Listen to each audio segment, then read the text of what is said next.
for doing good work. So first of all, I would like to introduce Dr. Pratap Singh Bithal and Dr. Javeri to the participants, so that in future, whenever they need, they can interact with them to get benefit of from their research. So Dr. Pratap Singh Bithal, I think you need no introduction, but still it's my duty to introduce, is ICR National Professor at ICR National Institute of Agriculture, Economics and Policy Research, that is this institute. Earlier, he has worked at ICRISAT also, as well as Institute of Development Studies, Jaipur, as a director. And his only passion is research. He has made notable contributions in agricultural economics and policy research, and his contributions mainly focus on interrelationship among high value agriculture, agriculture growth, rural poverty, market linkages and value chains in smallholder production systems, impact of information on returns from farming, institutional and policy requirement for accelerating adoption of technologies. And the one which he's going to cover today, along with Dr. Javeri, is impact of information on, climate, impact of climate change on agriculture. So he has published more than 100 research papers in national and international journals with very high impact factors, along with number of books, policy papers, working papers, discussion papers. He has got various recognition awards for his notable contributions in social science. He is also a fellow of NAS, as well as he has been conferred recognition award by NAS and recipient of very prestigious national award, that is Rafi Ahmed Kidwai Award of ICR in 2016 itself, and many best paper awards from professional societies. Not only that, he is member of editorial board of many national and international journals and committees of central and state governments. So with that, sir, I would just like to invite you to give brief on this lecture, and then I will introduce Dr. Javeri also.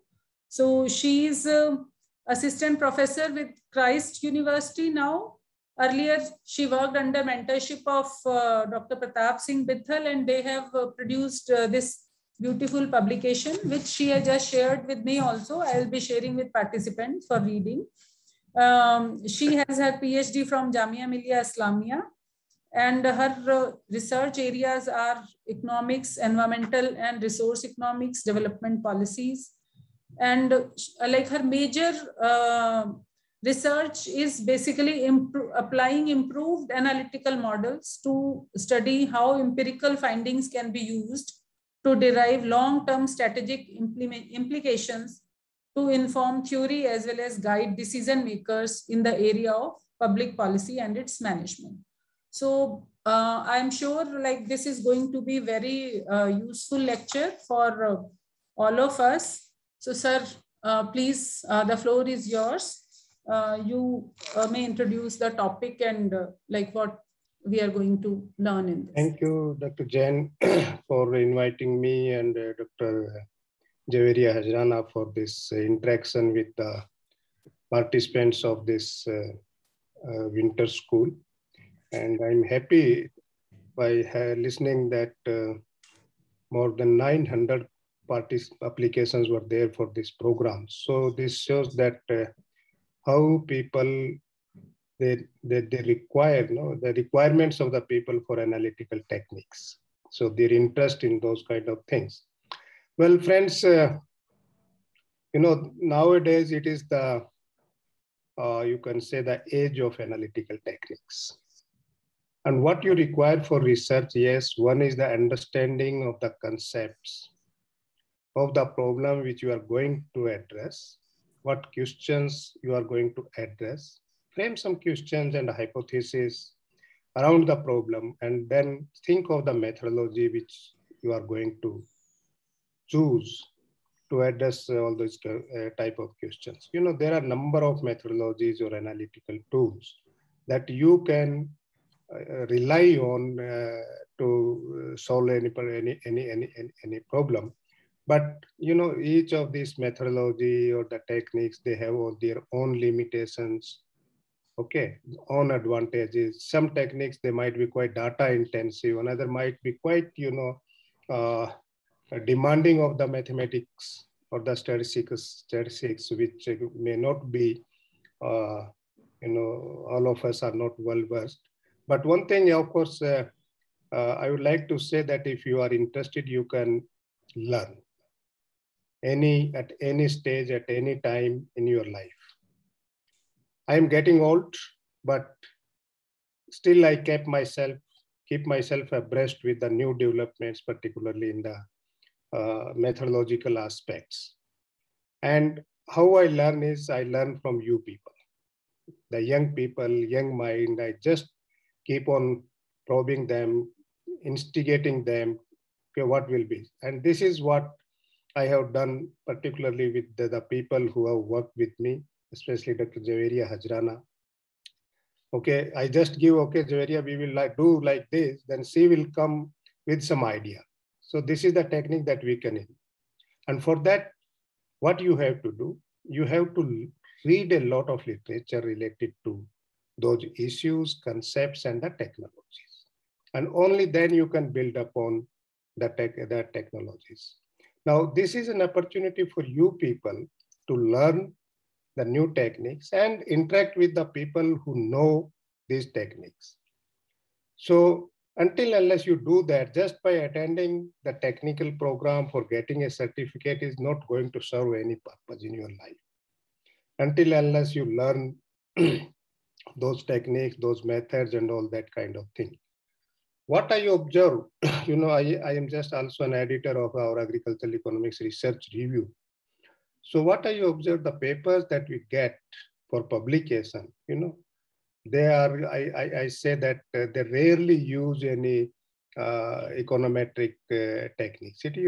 Sometimes most of the papers, they are just a simple comparison of the means, and they don't even bother to look for, the standard deviation and all those kind of things, the traditional kind of methods that we are using, still we are using in this kind of things. So, and now, as I said, that the science has advanced, economics has advanced, mathematics has advanced, statistics has advanced a lot. And a number of, new techniques to address any kind of scientific problem or the social problem or economic problem. There are a number of techniques that you can use it. Now today, Dr. Javeria, she will be teaching you the method, which is, you say, of course, the people have been using it for some time, but it has not been applied much to agricultural problem. That is, endogenous switching regression techniques. And it's a very powerful technique, I realized, right? It can be used, for comparing the yield with and without kind of situation. There are adopters, there are non-adopters. And then, of course, the risk, climate poses a great risk to the agricultural sector, to the food security, national security, and otherwise what I say that to the humanity.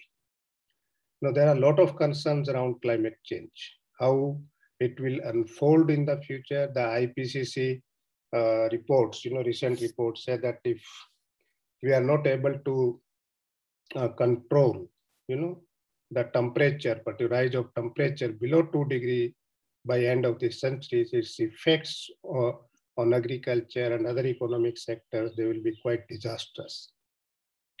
Now, one thing that climate change, it is changing.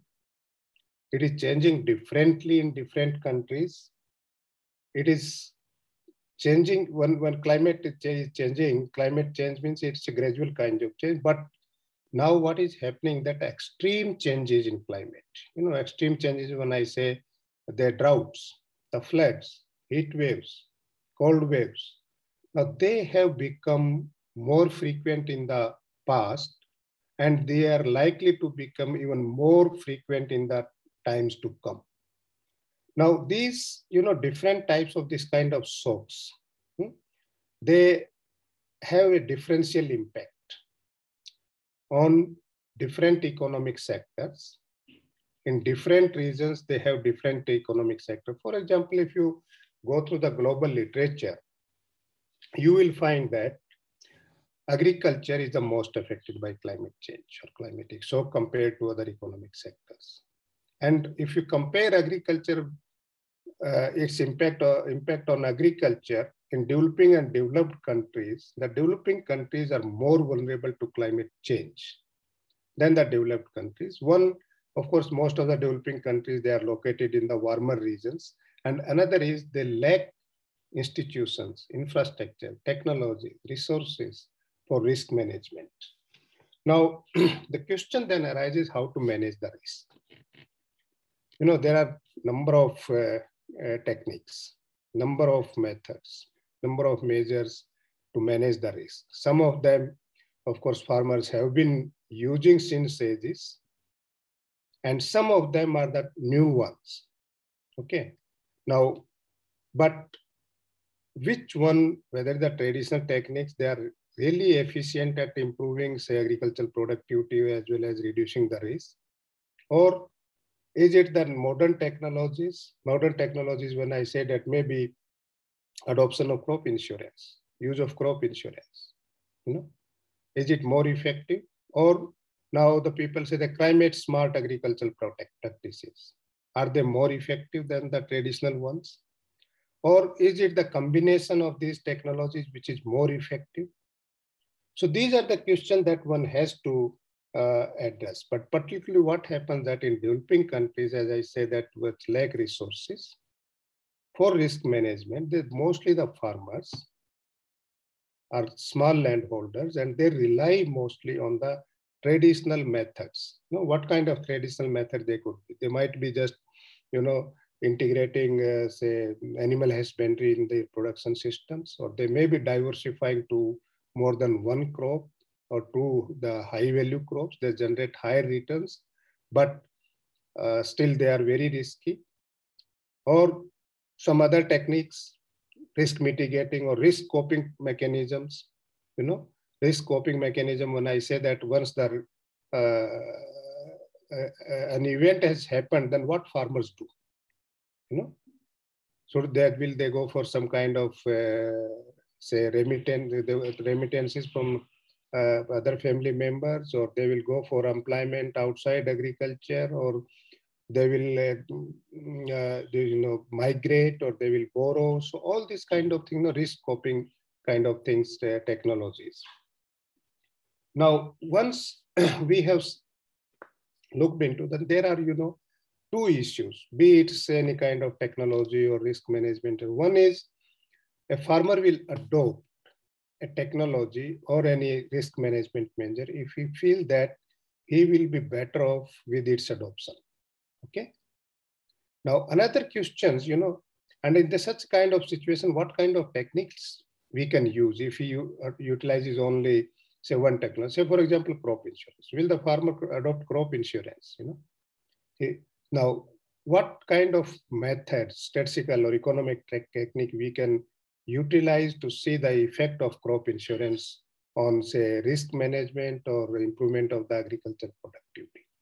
Now, when there are more than one technology, what happens? He will compare, how the net benefits of these alternatives. Now, if you find that, okay, if I am better off with the adoption of crop insurance, but at the same time, say, I am also better off with crop and adoption of crop insurance rather than diversifying my agriculture towards, say, high value crops, or going for, long-term kind of investment in irrigation and all those kind of things.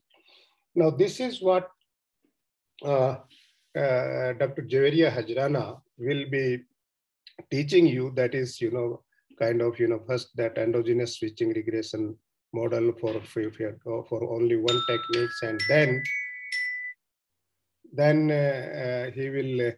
she will be taking about how the you can use the multinomial endogenous switching regression models. So with this, I hand over to Dr. Javeria. Dr. Javeria. Yes, sir.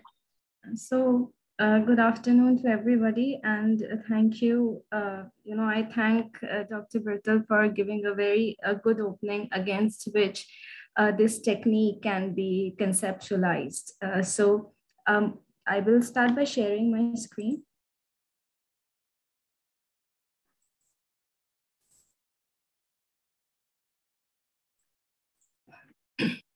So the methodology that I will be covering today it's termed as the multinomial endogenous switching regression model.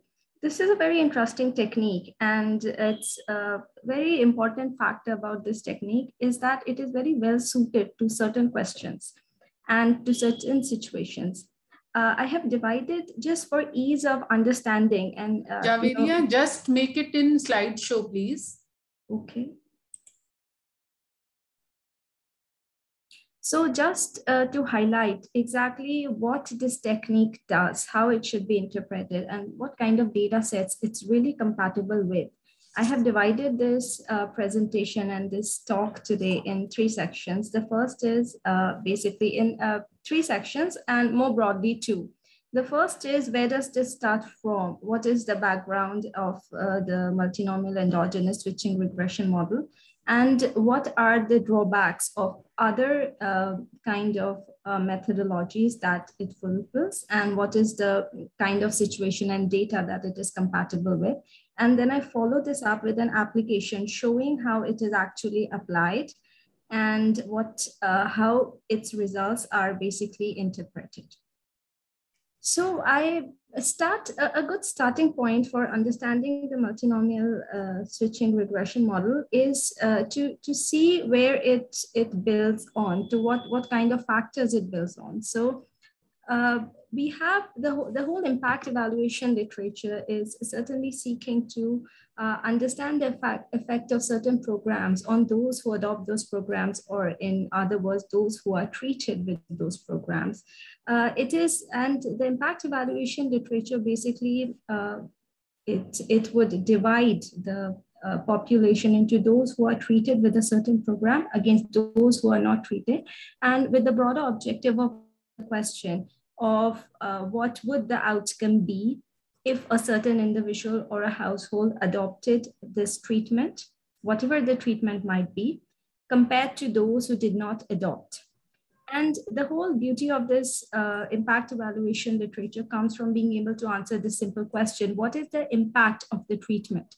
However, there are certain situations where we are not able to apply this impact evaluation literature due to some problems. And I have enumerated some of those problems over here. The first problem is that sometimes it is essential to understand what is the treatment effect of a program or adoption strategy, but the data that we have with us is observational.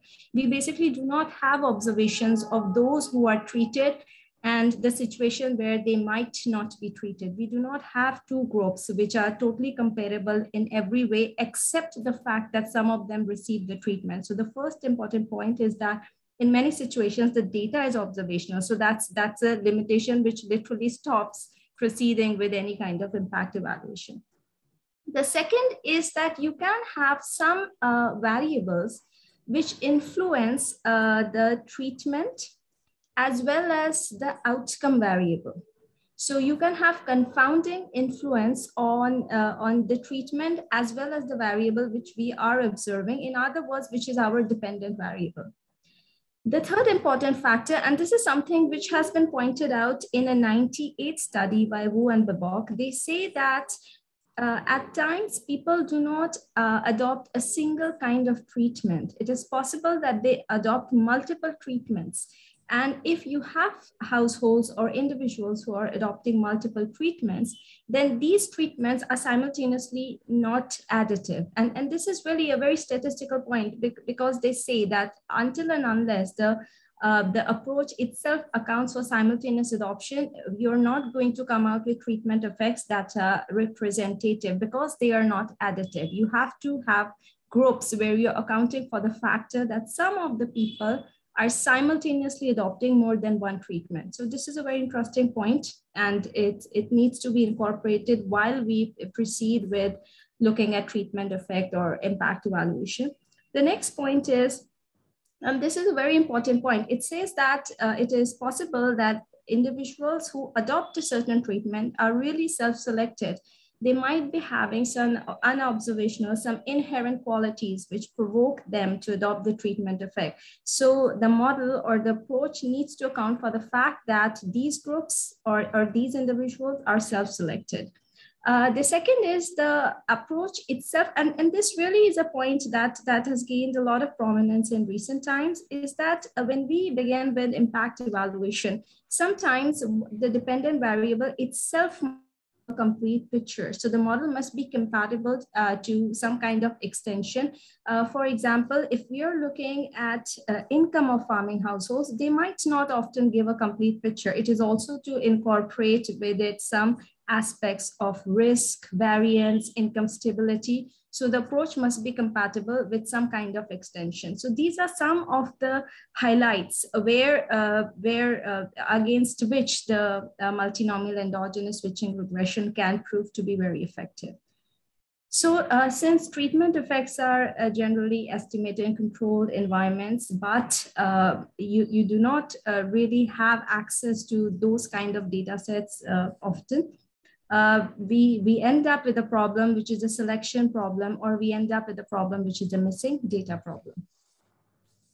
And not being able to answer this counterfactual question just because we do not have observations of those who are treated and those who are not treated has led to a lot of prominence in though this methodology has been there for quite some time, but it has put it has given a lot of prominence to these kind of treatment effects, and endogenous switching regression is one of those. Now, just before I start commenting on the multinomial endogenous switching regression, I will mention a few points about the endogenous switching regression. The only difference between these is that the endogenous switching regression model is compatible with two categories. One is treated and one is not treated.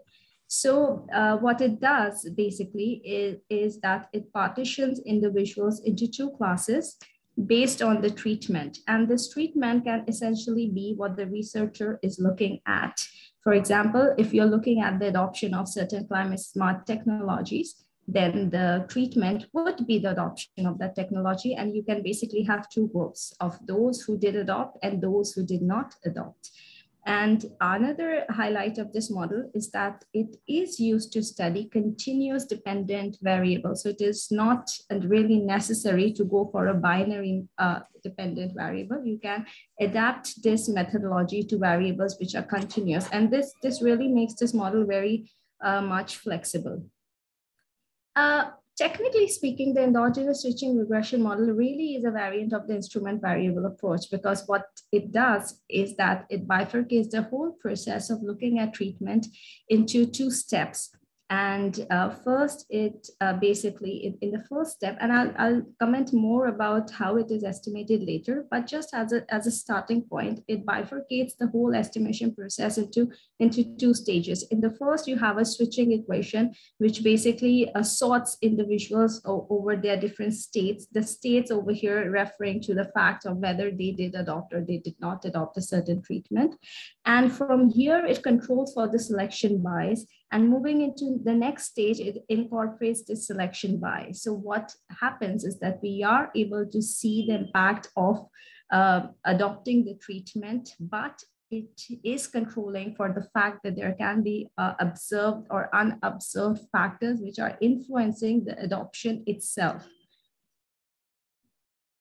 There are some examples of where this model has been used. So there is a study right back in 1978 by Lee, And this study, very interestingly, it looks at unions, so labor unions. So it's seeing that whether laborers are members of certain of labor unions, does that impact their wage rate or not? And doing so, it's using the endogenous switching regression model. So they have two categories. Are these laborers members of unions or not? And if they are, does that in any way impact their wage rate? There's another study in 83, and this study is basically using data to see what happens when workers are working in public or private sector. So does this kind of being a part of the public or private sector, does that actually impact their wage? Is there a wage differential or not? More recently, there are many studies that are trying to use this methodology in the context of agriculture. And the reason being that a lot of the times, the data that we have for agriculture households is observational data. It is sample data. We do not have information about the same household moving into a treatment and at a certain point of time, and also data about that household not being treated. So we do not have those kind of that information with us. And in such a case, the endogenous switching regression is really handy because it allows us to estimate treatment with observed data, with sample data. So some of the questions which have been dealt with and which are very interesting in the context of agriculture, I have put it on the screen here. I think I did something.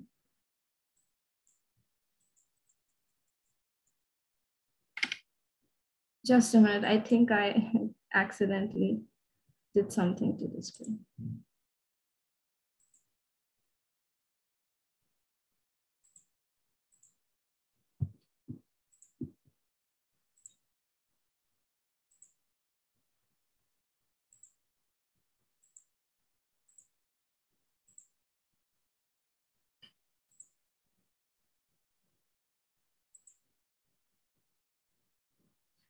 So some of these questions, the context of agriculture, I have enumerated on the screen. The first would be insurance. So there is a lot of insurance is a very interesting subject in the context of agriculture. For example, if households who actually do go for insurance, do they see any benefits in terms of productivity or in terms of their household income, agriculture income? Another important question is credit. What about credit? Do households who take credit, do they actually see a positive impact of that credit on their productivity, on their production, or even on their income? Does the source of credit matter? For example, credit can be availed from formal sources, from informal sources. So is the benefit from availing credit from these different sources, does that differ? Households which take credit from formal sources, do they see better impact on their income compared to those who avail it from informal sources? And the third question, which I have put on the screen, is what about adoption of technology? So do multiple technology adoption decisions, such as agronomic practices, the rotation, intercropping, minimum tillage, do these techniques, do these adaptation strategies confer benefits to farming households? So these are some of the questions which can be addressed with the help of endogenous switching regression model. Now we have discussed what, I was trying to scroll, I accidentally again did something to the screen. I'm sharing again. Okay, so we have discussed that there can be different categories and of those who are treated and those who are not treated, but there can be a slightly more complex case. It is possible that sometimes the treatment is available in terms of categories and not just two. For example, a farmer can have the option to avail technical advice, and this technical advice can be of different kinds. So you can have farmers who do not avail technical advice, and you can also have categories of farmers who avail technical advice on breeding, feeding, or any other type. So based on this, now we cannot look at the endogenous switching regression because that is based on two exclusive categories, adoption compared to non-adoption. And now we would be moving on to the multinomial endogenous switching regression because this technique is compatible with multiple categories. So you can basically extend the endogenous switching regression to many categories, multiple categories, and then you will come up with the multinomial endogenous switching regression. So on the screen is a very simple example of how the categories are formed, and I'll talk a little bit more about it in the latest slides, but this is just to give an overview of how this works out. So the first row shows no advice, and following are the combinations of technical advice that can be formed with this data. So you have breeding, feeding, and others exclusively. And moving on, then you have combination, and these can be, for ease of interpretation, be referred to as portfolios. So you have got 3 exclusive categories, and then you have the portfolios. So you can have farming households that are adopting any one of these, and they would be falling into these different rows based on what they are adopting.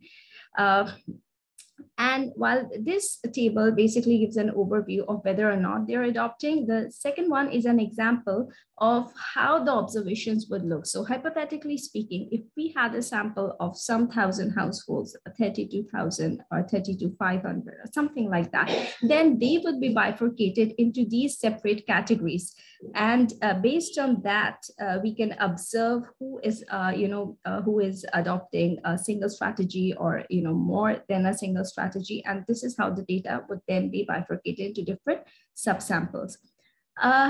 An advantage of the multinomial endogenous switching regression over other instrumental variable techniques is that when you estimate this model, the first step would be giving you the impact on the treatment effect, but moving on to the dependent variable, you would be able to estimate as many simultaneous equations as the number of categories. And this is really a very important point, because then you can see the impact of this treatment on each and every one of these categories. So if you have 8 categories, and the hypothetical example on the screen basically shows 8 categories. So if you have 8 categories, you would then be having estimates for all 8 equations, and you would be able to study the impact of every included variable on the dependent variable specific to that group.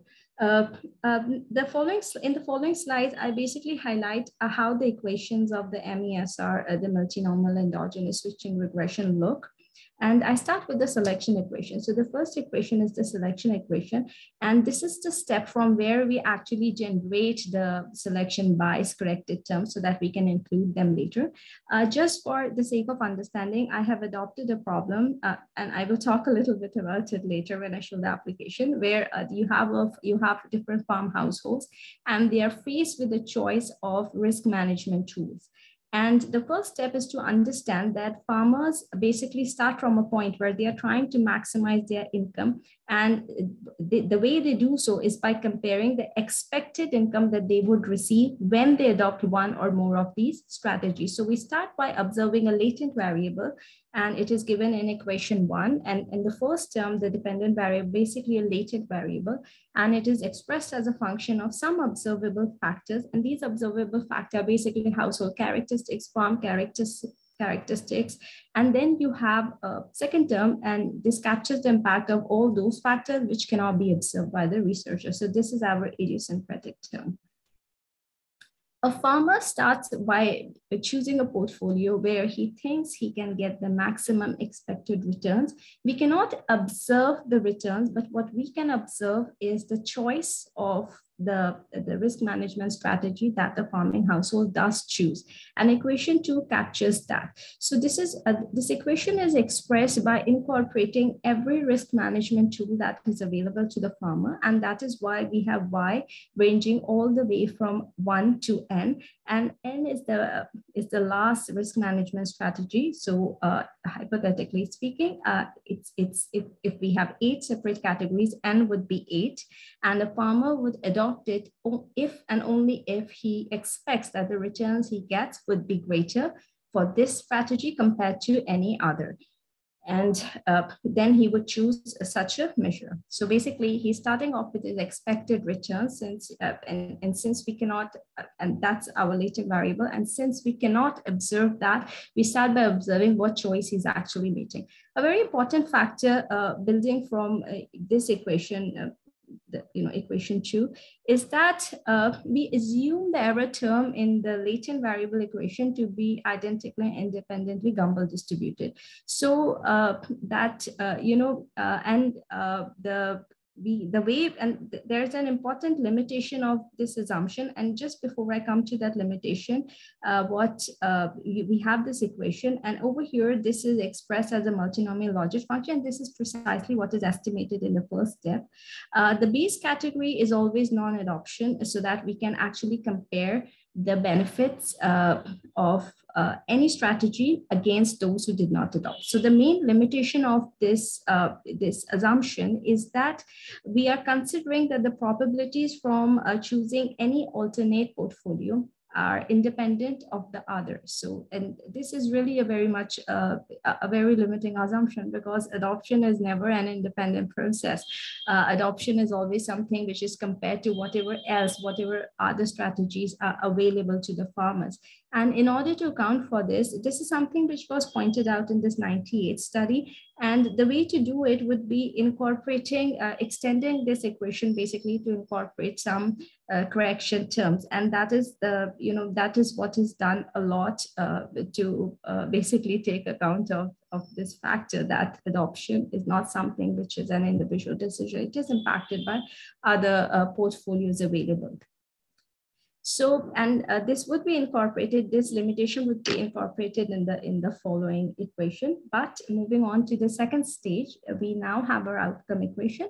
In the outcome equation, our dependent variable is now changed. In the first step, it was the choice of adoption or the choice of the treatment. Now we have the variable on which we want to see the impact. For writing these equations, I have taken the dependent variable to be farm income. It can be any other variable on which we want to see the impact. For now, for the purpose of this equation, I've considered it to be income. So we see the impact of different risk management strategies on farm income. And again, the outcome equation is basically replicated for each and every risk management strategy. So it starts all the way from 1 and ranges till n. N for this example is 8. So this last equation would be pertaining to the 8th strategy. And this is really one of the benefits of the MESR. You get an equation for every strategy, even for the non-adopters. So even the group that is non-adopting, you are able to see the impact of all the included variables on the samples included in that category. So I over here in this equation represents the outcome, which is basically farm income for a certain farming household. X is again a vector of observed variables. So these can be farm characteristics, institutional factors, so on and so forth. And we have this error term over here. But this equation is, before estimating, it needs to be modified slightly just to incorporate the selectivity terms. And we do that following Bergenon et al. And so this is the extension of that equation. We now have an added term over here where sigma is the covariance between the two error terms, meaning the error term in the outcome equation and the selection equation. And we have lambda, which is the inverse Mills ratio. And in this multinomial setting, the number of selection equation generated is 1 for each alternate risk management strategy. And we also account for heteroscedasticity by generally bootstrapping them. Now, while using the multinomial endogenous switching regression, essentially we have 3 sets of results, and I have already covered 2 of them. The first is the results from the selection stage, which is basically a multinomial, which is the logit model. And then we have results from the second stage, which is basically the OLS along with the selectivity terms. So it's basically an OLS regression, but we have incorporated the selectivity terms. And the third, the screen now is basically showing the third set of results, and this is the average treatment effect. And this really is the most important part of this whole methodology or approach, because this is the state that allows us to say what exactly is the benefit that households saw just because they adopted this strategy. In simple words, it is asking the question, what would these households get in terms of income had they not adopted the strategy? So, what is the benefit of adopting a certain treatment? And the way that this is done is basically using the coefficient estimates of the MESR model to obtain the expected income for households had they not adopted. And that's why it says adopters with actual adoption.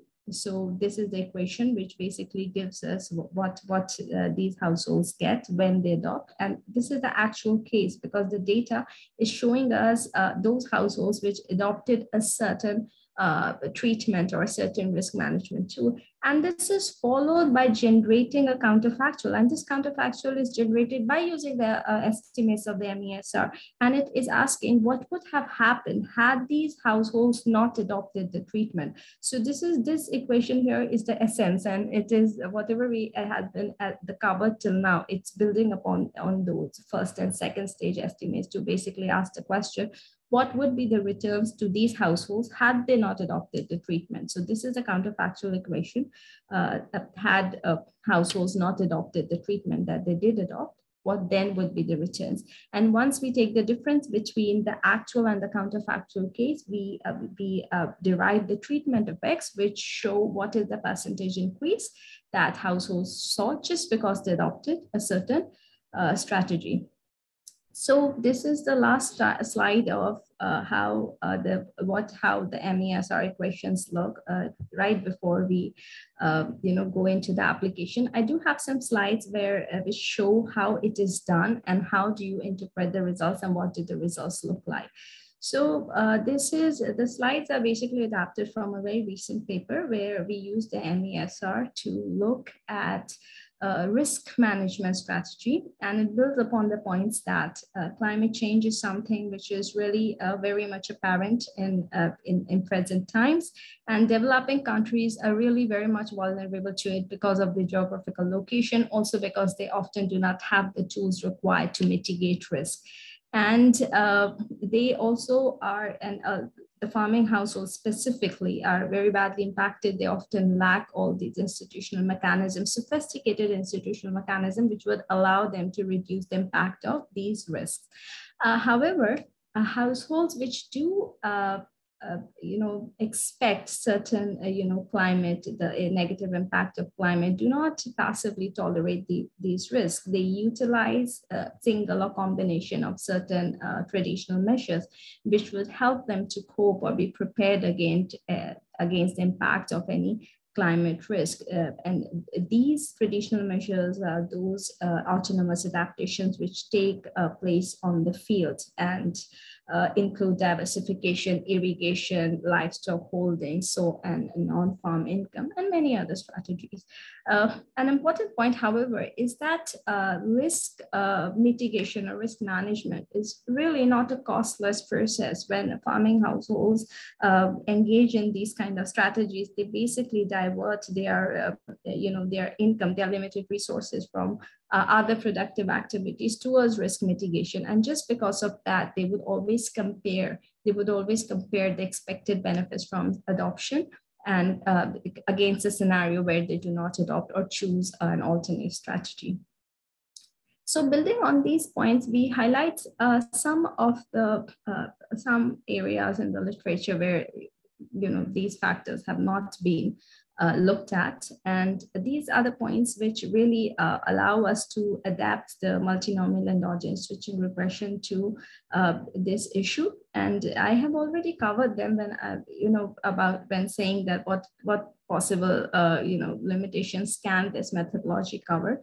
So this often data is observational. So again, to address this problem, we do not have data of the same households passing from adoption to non-adoption. So we only have observational data. That is one point. The second point is households do not adopt single strategies. They often go for a portfolio. So that needs to be incorporated. And the third point is we really wanted to look at not just income but even the risk aspect for it. So we need an approach that is flexible to us to, that kind of extension.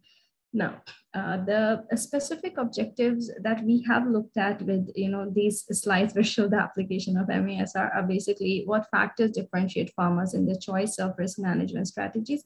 Also, farmers who go for joint adoption, are they better off than their counterparts who do not go for joint adoption of multiple risk management strategies? And again, we follow the same. We collect results from every stage of the MESR and then proceed to derive the average treatment effects. I have got the results on the latest slides, but just before we go there, a little bit about how the data has been adapted to this. The MESR basically looks at the certain independent variables. However, it is possible to include the same independent variable in both stages. So if it is a thought that the household characteristics, individual characteristics will simultaneously impact income as well as the adoption decisions, they can be incorporated. But just so that the equation are identified in the first stage, it is necessary to identify instruments which will work in the first stage, but not in the second stage. These should be variables that basically influence the adoption decision, but have no impact whatsoever on the income of the farming households. Socioeconomic status and information sources are very common instruments which are used in these type of studies. For the purpose of this paper, we identify and use two instruments. The first is formal training in agriculture, because we hypothesize that households which have had access to formal training would be more inclined to go for risk management compared to the ones who are not able to recognize the benefits of risk management. And the net asset position, because again, we theorize that net asset position is something which would enable households to be better able to go for risk management. Now, the data that we have used and the data which is compatible to MESR is basically cross-section. So this model is applicable in a cross-section setting, and it is applicable at a disaggregate level. So it works well at the disaggregate level. And the reason for this is that when the treatment effects are interpreted, you should be able to say something about the unit which is adopting the treatment without aggregating it. So that is why it works very well with disaggregated data such as household level and cross-section data. In this example, we have used the data from NSSO, the situation assessment survey conducted in 2011 and 13. And from here, we have basically extracted our dependent as well as independent variables. So we have got different groups, demographic characteristics such as caste, age, gender, institutional factors such as access to credit, information, minimum support prices, farm characteristics, as well as risk indicators. So these risk indicators basically have been constructed by combining a data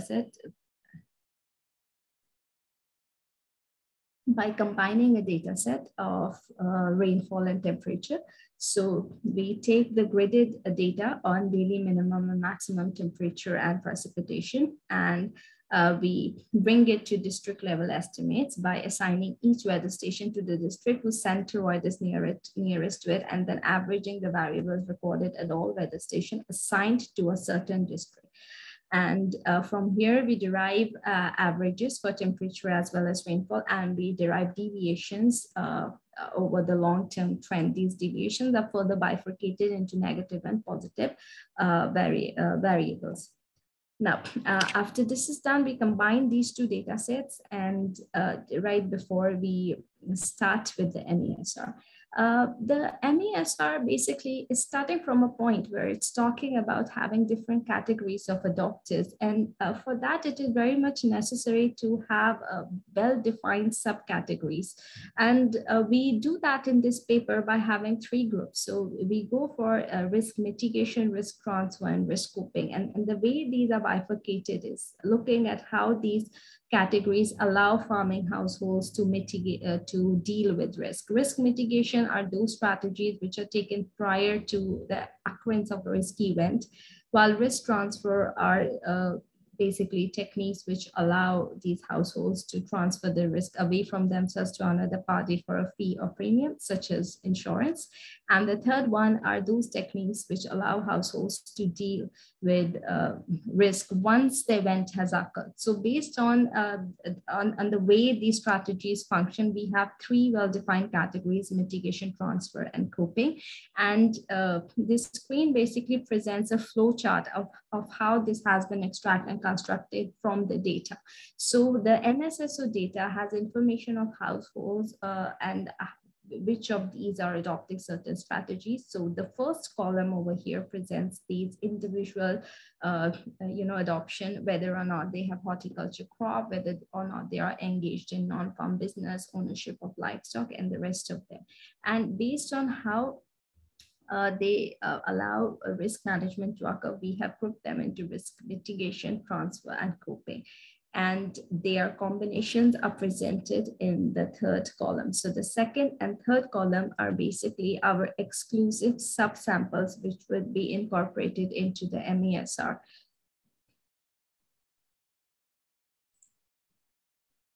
And just before I go to the results of the MES, it's really interesting to look at how the data looks. So this is basically a chart of how the households are adopting these strategies, and it really gives a lot of credibility to even applying this approach, because as we can see over here, households are adopting a lot of these strategies, and many of the households are simultaneously adopting. So it kind of indicates, even before we estimate and apply this approach, it kind of indicates that we need to incorporate the fact that households are adopting not one, but multiple strategies to mitigate and reduce the negative impact of risk.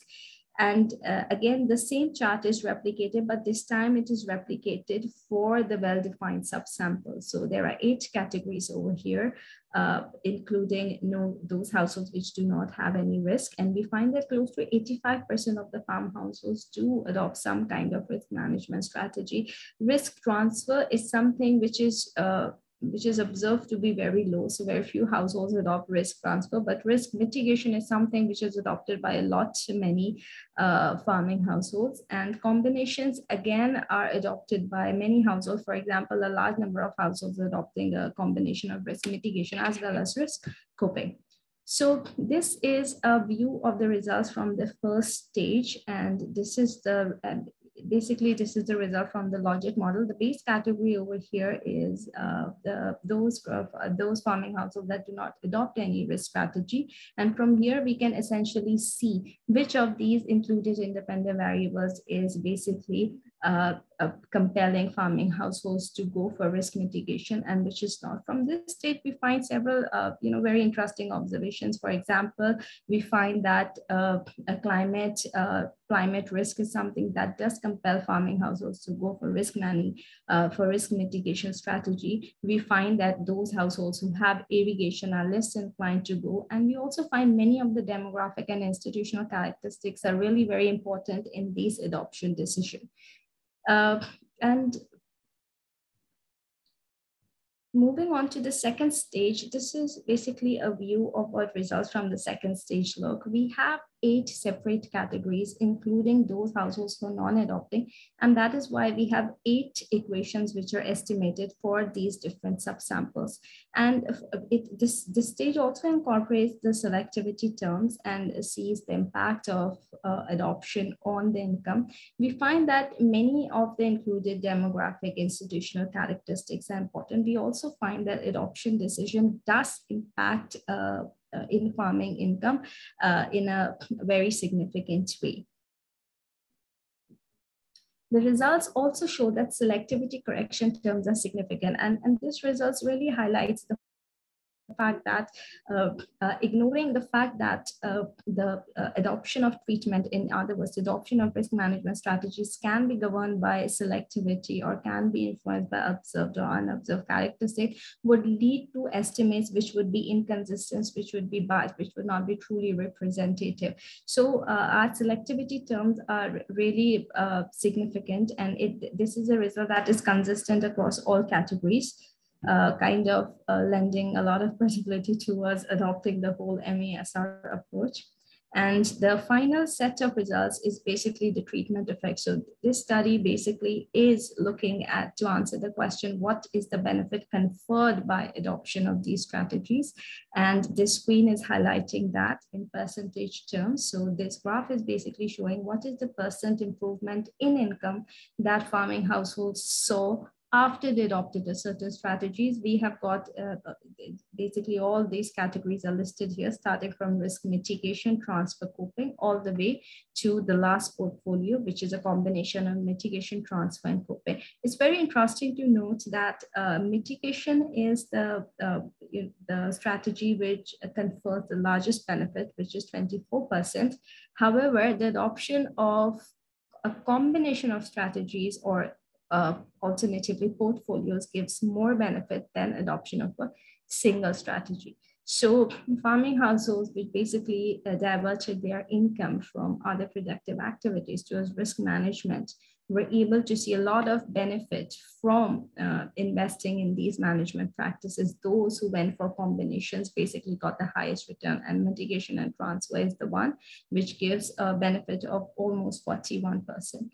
The same result has been replicated for alternate dependent variables. So this result is basically coming from looking at farm income, but we have also in this study derived the moments of farm income, which is basically deriving the residuals and raising them to second and third power and interpreting it as the variance and skewness or downside risk. And the same process has been repeated for variance and skewness, and the results or the average treatment effects are presented over here. So this is the benefit in terms of variance that farm households saw after they adopted these different strategies. And we find that all strategies confer benefit in terms of reducing variance. However, the divergence is lesser than compared to income. So in income, we saw that the lowest return was around 11% and the highest was around 40%. Here we see that the highest is around 20%, while the lowest is around 10%. So the divergence here is not as high as income, but even then all strategies do confer benefits. And an important point is that this result is represented as variance reduction. I have presented it in positive terms just for visual ease, just for ease of understanding. Otherwise, these are all negative terms showing a reduction in variance. The same result is replicated for the third moment of farm income or downside risk. And again, it is very much evident that adoption of any strategy would lead to a reduction in downside risk. The highest would be around 16% for the most complex portfolio, that is risk mitigation, transfer, and coping. So the highlight of these three slides, or the average treatment effects for all three dependent variables, is basically that, and this really is a question that we started out with, that do households which go for joint adoption, do they see more benefits compared to households which go for individual strategies? So our results kind of highlight that households which adopt more complex portfolios also end up seeing more benefit compared to their counterparts who go for single risk management tools. After the results, we also conduct two tests, so robustness tests, just to see that our instruments that we have used are suitable. And the way we do it is to estimate two equations. The first is an OLS, the second is a multinomial logit. And what we are looking for is to see that these instruments are significant in the logit equation, meaning that they do influence the adoption decision, but do not have much impact on basically the dependent variable in the second stage, which is farm income. So we find that the two instruments do not really impact the farm income, but have a significant impact on most of the strategies in multinomial logic. Another test that we do conduct is basically exogeneity of the instruments. Again, we found that we cannot reject the null hypothesis that the instruments are not suitable for this study. And this is basically a highlight of how we interpret our results. And I have already covered that, but I'll very quickly summarize them. We find joint adoption is really more beneficial. We find that all risk management strategies do confer benefits. So all of them are positive, not only in terms of income, but also reducing downside risk, but portfolios still confer the highest benefits. From our first stage, we also find that access to information and institutional credit are really very fruitful in guiding farming households towards adopting risk management. And this really is something which can be looked into in further studies. And these results can basically guide farmers to take informed decision in terms of what would confer to them the largest benefit in reducing risk and improving income. So that was the last of my slide of showing the application of the multinomial endogenous switching regression. Thank you very much for listening.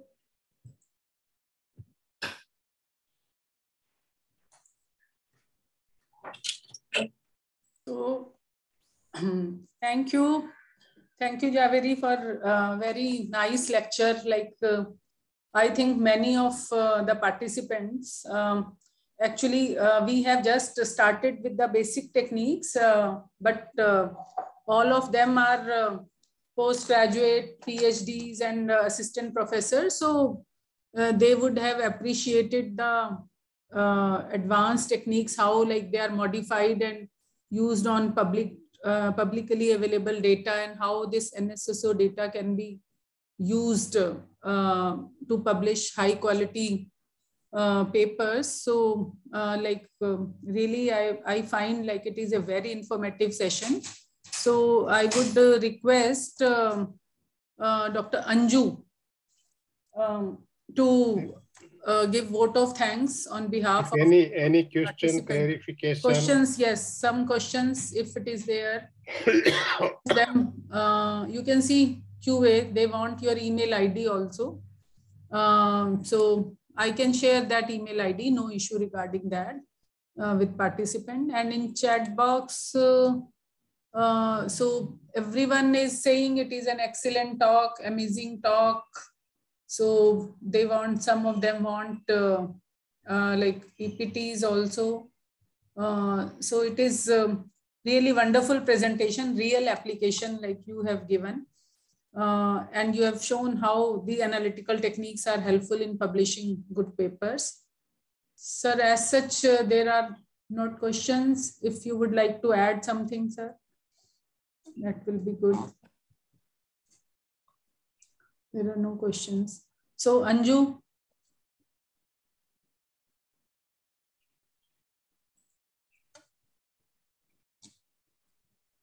Mrs. Anju, are you here?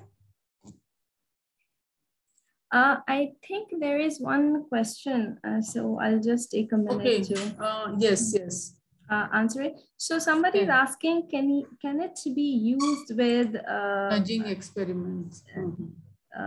With index scale as dependent variable. So, really to apply this, just before we go into the estimation, we need to be clear, because we have got dependent variables in two stages. The first is where we are basically looking at the treatment effect. There definitely you can have where, in rudimentary terms, we can say as a step variable, because you would be generating different subsamples by looking at who is adopting which strategy. So there you're going to have something which will go into your multinomial logit model. So, like a step variable. But the second stage where you're looking at the impact on your observed variable, there what would be working for you is a continuous variable. Okay, something like income, something like productivity, because in the first stage, you already have taken a variable which is either binary or it is a step variable. So the second stage, you would be looking at a continuous variable. I hope that answers your question. Questions in Q&A also. You can just look at that. Can it be used with nudging experiments? I'm really not sure what the nudging experiments mean. So. If you can explain, Ritambra, what you want to know? Chauhanji, just allow him to talk. Allow her to talk. Ritambra Singh? Actually, some are attending this as a attendee, so they can only post, but if it is possible, let us see. Nudging experiments, Ritambra Singh. Yeah, What is nudging? Sir. Yeah, thank you so much, sir. Good afternoon. This was such a wonderful talk. Sir, just in behavioral sciences, for example, if I'm talking about some experiment, like there's a control and there's a treatment, let's say it's all about the burning of all those crop residues. So I want to change the behavior of people, and I want to make them aware what to do with the crop residues. And then I want to share. So I did that exercise itself is known as nudging, when we want to see if there is any behavioral change or not. And we do that with the help of some treatment exercises. In those events, is it possible, like, to assess what will be the impact of that nudging exercise on the ultimate behavior of the farmers that would have led to an increase in some kind of, like, dependent variable could be, sometimes it could be income, sometimes it could be. So that thing. If I understand correctly, what you're referring to as the ultimate behavior, that is what you need to quantify. What is the change in behavior that you're looking to, quantify by the application of this, this technique? Right. So this could be in credit exercises also. So one of the problems is how to utilize the credit. And then credit ultimately leads to, the general theory says, if you are utilizing that well, it could have an impact on the production aspects, productivity aspects as well. But most of the time there is diversion of credit. If a nudging exercise is done, that may have an impact on the utilization of credit. And then what will be the impact? So just, I was wondering if in those kinds of exercises it can be used, but you are right, we need to quantify them and see. Surely it can be applied to any kind of situations. If you want to change the behavior, you cannot change the behavior, but you can demonstrate the people. If you change your behavior, then this is the likely impact. Say, for example, in case of burning of residues, you said. So what will be impact on their health? Right, sir. Something. Yeah. What will be the health? How you can then what will be your dependent variables? How we are going to get information on that dependent variables? It may be, say, expenditure on health. Right, sir. Okay. Right, sir. Yeah, so it may be expenditure on health, or say the air pollution in terms of the different measures of air pollution are there. So what will be its impact? So it's possible to, likewise in credit also it is possible. In credit, what is happening is there. Then again, the problem is that most of the studies, they use the time series data, to assess the impact of credit on, say, agricultural productivity or something like that. But in that situation, what happens? There is you require a lot of data, time series data you require, and then you have to treat that kind of exercise as a simultaneous equation modeling. First you predict this will be the credit supply, predicted credit supply, and then you see what will be its impact on output supply, input demand, and all those kind of functions. There are two major problems, of course, in the credit. One is credit is fungible, as you said. So it can be diverted to any kind of use, and because unless the uses are specified, it's really very difficult. If there is a long-term credit, then its use is already, defined in terms of, it is for construction of the wells or tube wells or buying the machinery.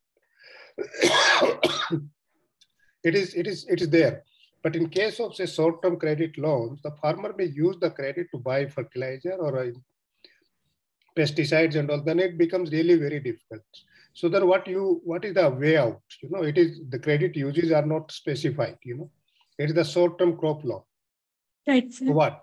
So then what you do is that short-term credit loan versus the long-term credit loans, long-term credit, and then you can say, we have done this exercise and submitted the paper, this one, but this is possible in case of cross-section data also. But here again, what happens is the credit agency, they may target specific groups, maybe the scheduled tribe or scheduled caste or OBCs or the women or some self-help groups like that. Or the farmers or the household, they may self-select to benefit from such credit programs. So that's kind of selection bias. And this approach, you know, it helps to overcome the selection bias as well as the problem of fungibility of credit. So it's possible you can apply this technique to any kind of situations, provided you have your dependent variables or the outcome variables well defined. So that is not difficult. Okay, sir. Thank you so much. Somebody, okay. Kirti wants to know that can it be applied if the data is taken after some time intervals? So the way this equation is specified as of now is really not accounting for intervals. So what the data that it is looking, the way it is treating data is that you have observations at a single point of time. And within that, you are looking at who is adopting, who is not adopting, and constructing your counterfactual. So it is in no way accounting for this time lapse or intervals. What you mean to say, Javeria, it is, you know, a panel structure. Yes. So it is not, this is not a panel model. This is not, it's a cross-section model. Okay, 2 more questions are there. Somebody says we need to know the steps in the analysis. So he was not present in the lecture. And like maybe Suresh, you can see the recorded lecture again, even if you were not there. So that will be helpful.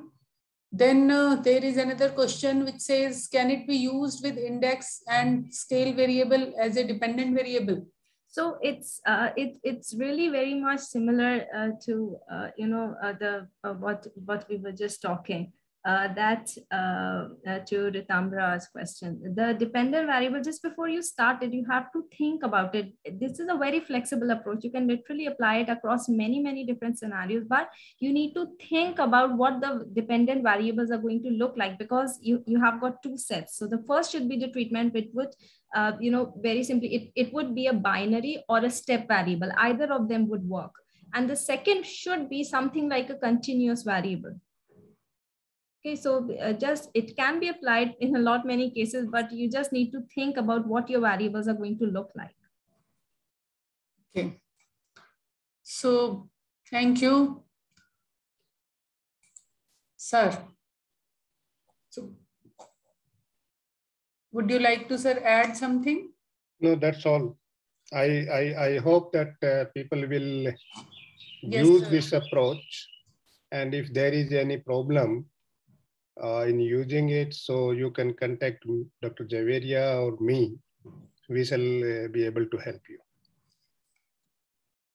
There is, I think, one, okay, this has been answered, I think, Kirti's question. If the data is taken after some intervals, this has been done.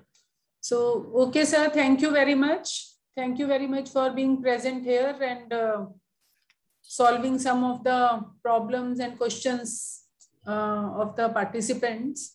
And all of them have liked it very much, because this is a very useful technique for using primary data, especially household level data. So thanks once again, Dr. Birthal and Dr. Javeri, for delivering this wonderful talk. If some more questions or some more things are there, we'll certainly be back to you. And if I have your permission, I can share your email with them so that they can approach to you for this. No problem. Okay, sir. Thanks. Thank you very much once again. Thank you.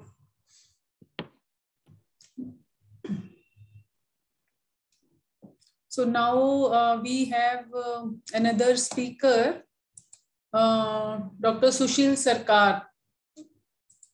Has he joined, Dilip? Dr. Ken Singh, ma'am. Okay. And Dr. K.N. Singh. Yes. So he has joined? Yes, ma'am. Okay.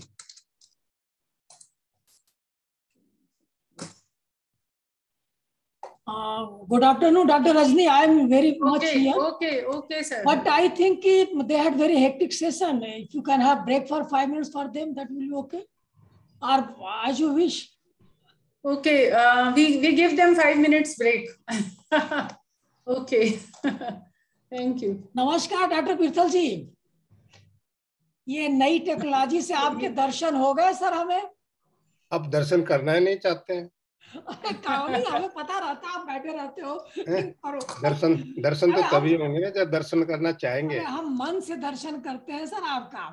अच्छा, और क्या, ऐसे दर्शन करने का मजा नहीं है ना। Okay okay okay, thank you. और सर सुनाए? बस ठीक है डॉक्टर साहब। कोरोना ने तो थोड़ा दर्शन वर्शन और भी कम करवा दिया है ना। हाँ, बस मैं तो आता हूँ ऑफिस में, जब अपने रूम में जाता हूँ सीधा, फिर वहीं से वापस निकल लेता हूँ। सभी ऐसा कर रहे हैं सर, क्योंकि मैं भी नहीं निकलती। एज नहीं रही वो। अरे और आप एज बना रखे हो, अदरवाइज आपकी एज तो कुछ ज्यादा है नहीं भाई। एज बनाना नहीं बनाना हेल्थ पे भी तो डिपेंड करता है ना। आज के टाइम में अगर किसी को कुछ नहीं हो वो भी हो जाता है।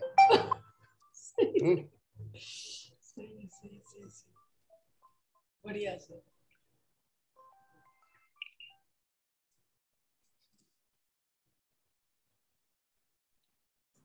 इसमें तो काफी पार्टिसिपेंट्स हैं सर आप वाले प्रोग्राम में। तो आप मजा लीजिए इनका, अच्छा लेक्चर दीजिए। अब वो तो देने के बाद ही पता चलेगा सर।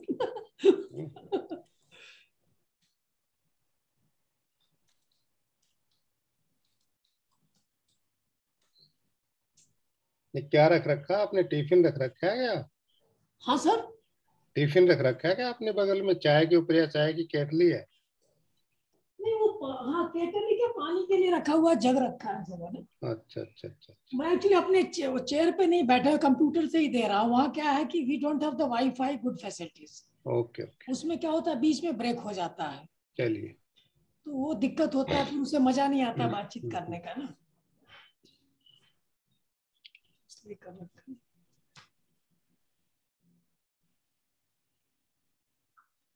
आपका खेल कूद तो सब बंद होगा सर लगता है?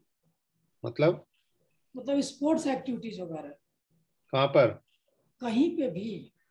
अरे आप तो यहाँ कैंपस में रहते हैं, आपके लिए क्या खेल कूद? यहाँ तो वैसे ही हम तो अपना चालू रखे हैं। वैसे ही आप तो वैसे ही कूदते रहते हो। आप कोई काम तो है नहीं सर। आप लोग कोई काम दिए नहीं।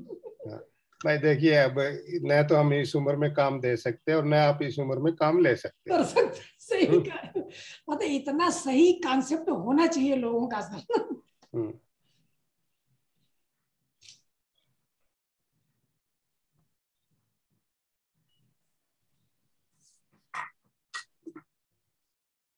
बहुत ज्यादा इरेटिक वेदर रहा सर इस साल, इस पे क्या कमेंट करेंगे आप लोग? कमेंट क्या करेंगे? Climate is changing like anything. इस साल क्या, पिछले साल भी ऐसे ही था। पिछले साल लेक्चर ही उस पे था ना। है इसका इनका। हाँ, सही पकड़ा। पिछले साल आपने देखा होगा, जो कोविड के टाइम में जब से मोदी जी ने थाली बजवाई थी, उसके बाद देखो कितने भूकंप आए थे। सही का बहुत आए थे और काफी आंधियां, ये तूफान वगैरह काफी आए थे। तो वही सिचुएशन अब है। अभी काफी इरेटिक है, एक दिन गर्म हो जाता है, अगले दिन फिर से ठंडक हो जाती है।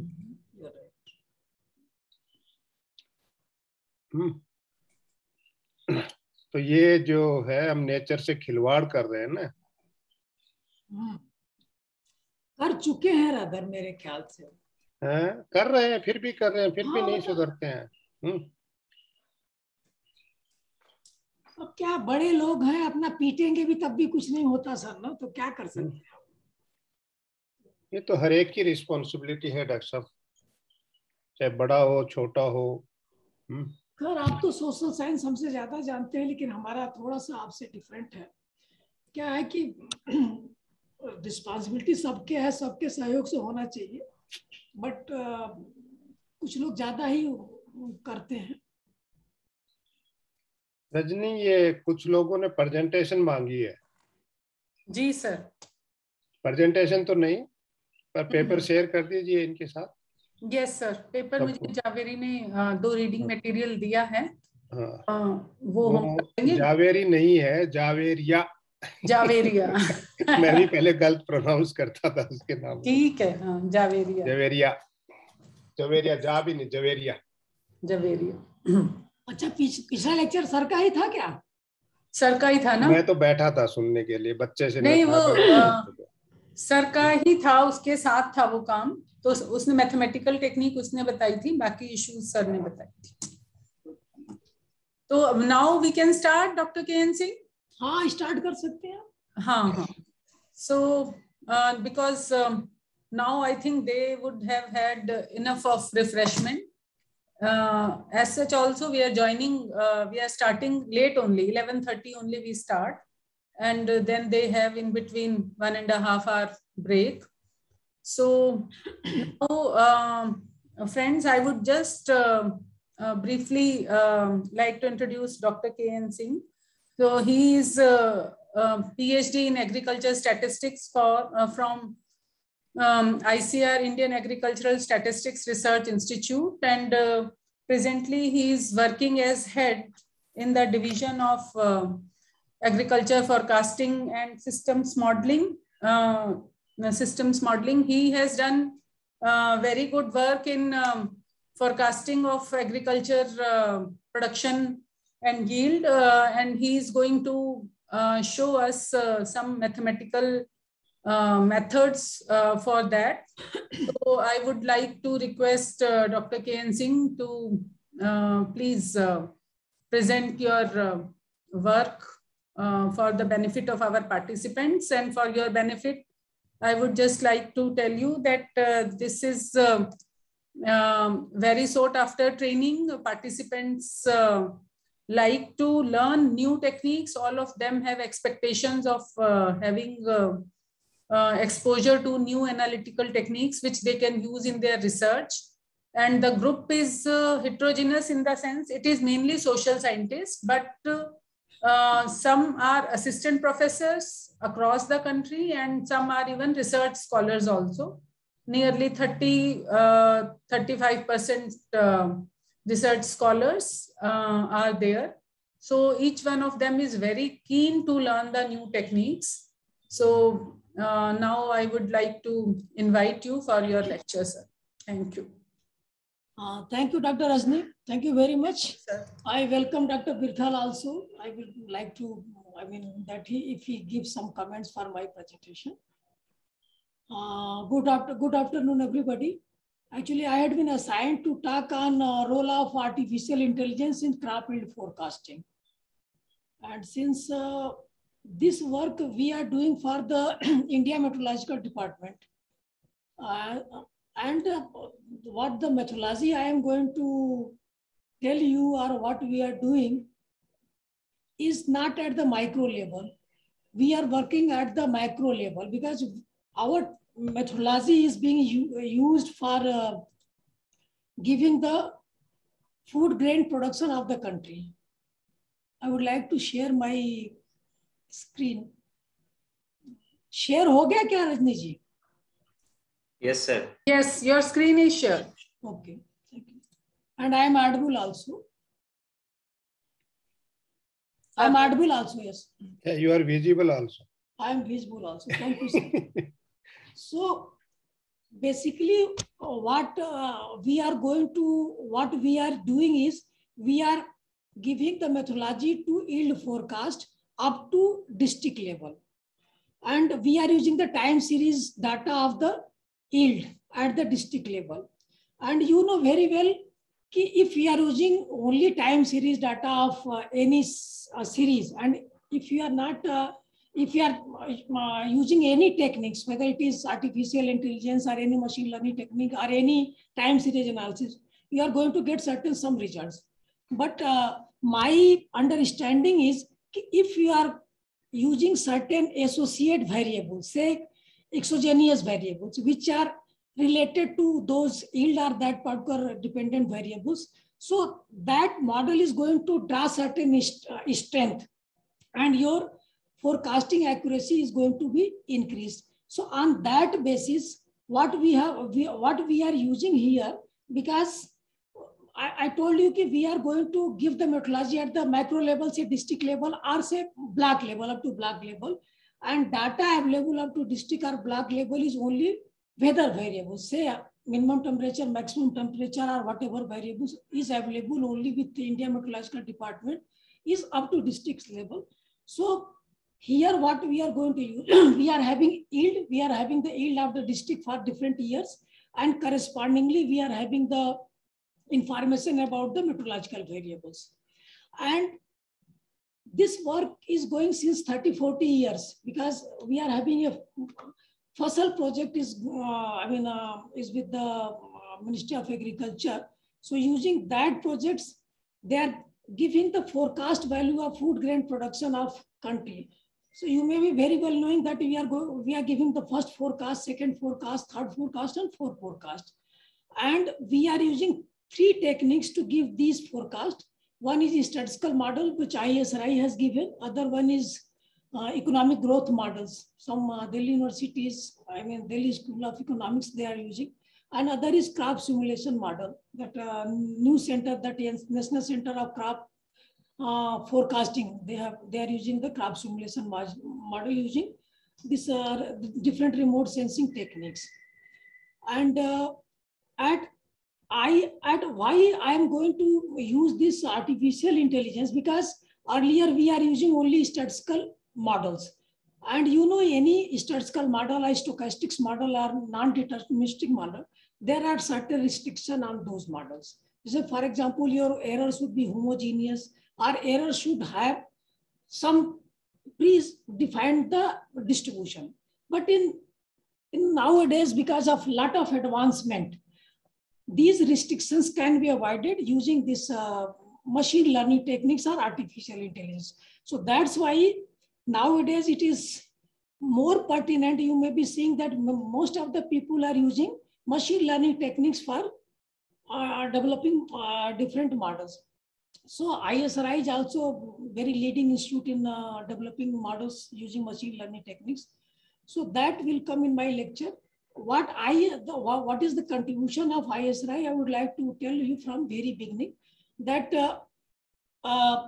we are going to use the weather variables, because weather variables plays very important role in the crop yield productions. So actually initially Hendrick and Skoll has given a method. They have used the weather variables in the quadratic form, and they have given the, even Fisher was also involved in developing that model.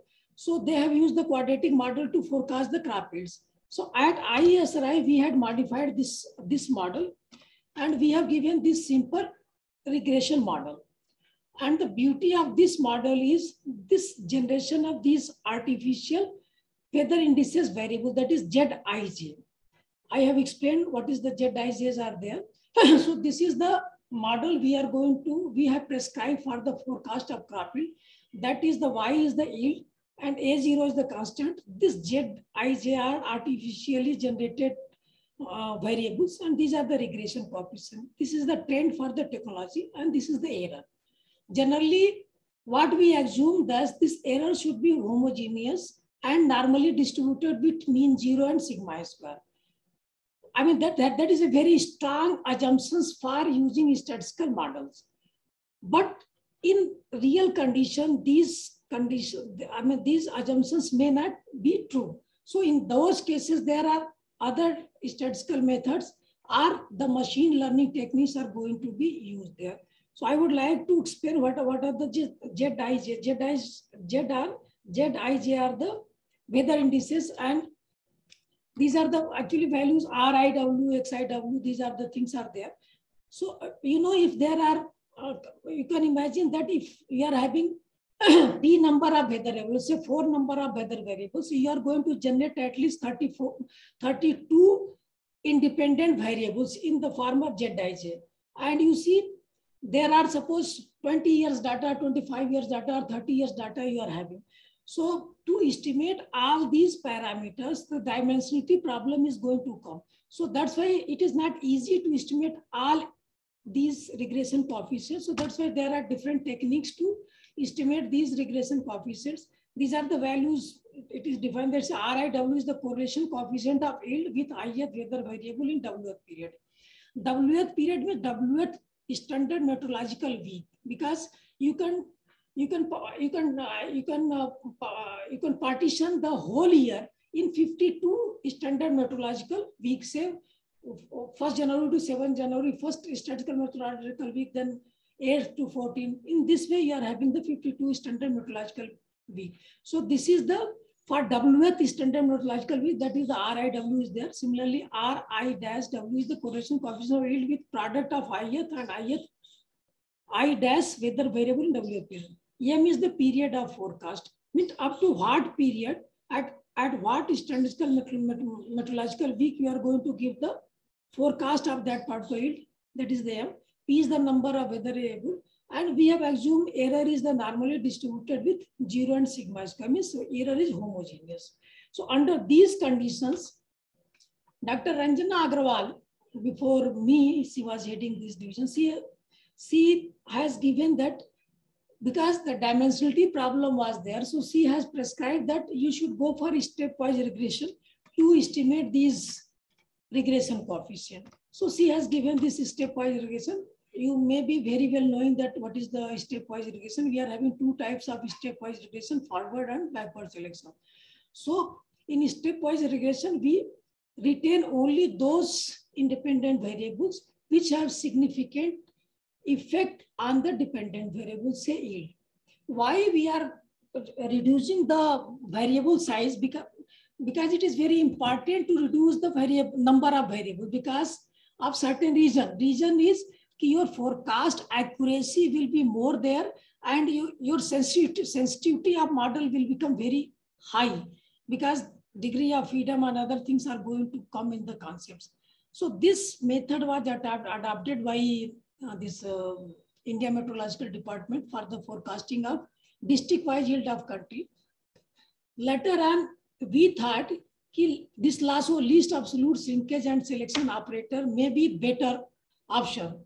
So this is also a regression techniques and it reduces the number of predictors in regression model and identify important predictors, just like stepwise regression.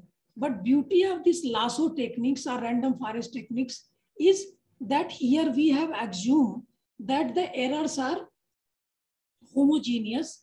Here, I mean, this is the machine learning techniques. Actually, my definition of machine learning techniques and artificial intelligence is synonymous because machine learning techniques are what in terms of statistics is nothing but the machine learns the pattern of the data because these models are based on certain patterns. So actually, when we are using any statistical model, say ERIMA model or GARCH model or ARCH model, we are using certain stochastics model. But in machine learning, the machine itself learns the pattern.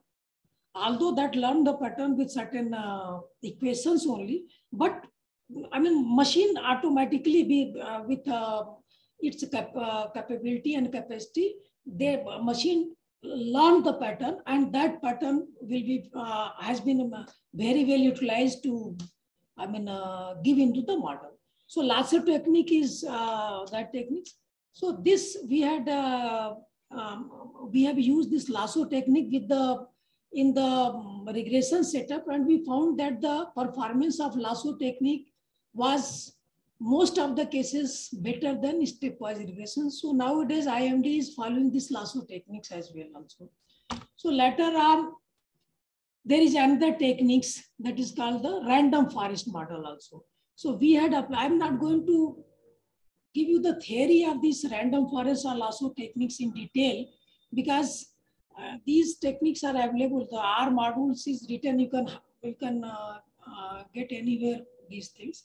So using this random forest, whatever techniques I am using here for the selection of variables only. I'm not, later on we have used this lasso technique, random forest techniques as a regression model also. But here we are utilizing this lasso techniques and random forest techniques for the variable selections. So this is also a techniques for variable selection, and this lasso techniques whatever techniques we are using, certainly we are going to minimize the variance. So this quantity we are minimizing, and there is a terms lambda, and we have to see that lambda should be the maximum. If lambda is maximum, then the shrinkage will be maximum, and you are going to get the better results. So these are things. And in the random forest case, we are minimizing this out of bag, and this, this function we are going to minimize this function. And here we have used some form of trees are made in the random forest, and we have used 2000 trees with 30 runs to build random forest. And what I was mentioning, that there was a dimensionality problem in the selection of variables. This Bayesian, we have used this Bayesian regression model. This is not a machine learning technique. This is the stochastic process. The beauty of this Bayesian regression model is, it takes care of your if the errors are heterogeneous also, if the number of parameters are more than number of observations, in both cases, this Bayesian regression can be utilized. And the Bayesian estimation can be understood. This is simply a regression model, and these are the regression coefficients. And what is the added advantage with the Bayesian approach, that we should have some prior information of these parameters. We can assume that these regression coefficients follow impact assessment studies certain distribution. Say beta follows certain distribution. Suppose normal distribution follows with, these are the mean and variances. And these mean and variances are known because this is the prior information. Then we can go for the posterior distribution. And using this posterior distribution, we have the estimate of these beta 1, beta 2, and whatever beta k are coming. And we have found the performance of this Bayesian estimation using different data also. And in certain cases, this Bayesian approach is also performing better than traditional regression model. And there are different time series approaches also. The ARIMA, simple ARIMA is there, you can apply.